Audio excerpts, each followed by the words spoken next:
Mitford হাসপাতালের নিরাপত্তাহীন পরিবেশের প্রতিবাদে একদিনের কর্মবিরতি ঘোষণা দিয়েছে হাসপাতালটির ইন্টার্ন চিকিৎসকদের সংগঠন ইন্টার্ন ডক্টর সোসাইটি IDS।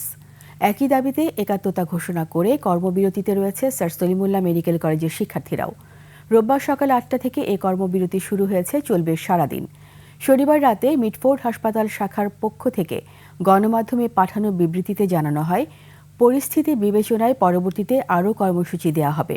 এর আগে এক স্মারকলিপিতে ইন্টার্ন চিকিৎসকরা জানান, গত ৯ জুলাই মিটফোর্ড হাসপাতালের ভেতরে আনসার ক্যাম্পের সামনে বর্বরচিত হত্যাকাণ্ডে তারা মর্মাহত ও গভীরভাবে উদ্বিগ্ন।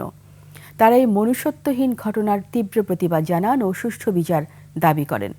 স্মারকলিপিতে তারা উল্লেখ করেন, হাসপাতালে ইন্টার্ন চিকিৎসক ও সাধারণ শিক্ষার্থীদের নিরাপত্তা নিশ্চিত করতে দ্রুত কার্যকর ব্যবস্থা নেওয়া প্রয়োজন।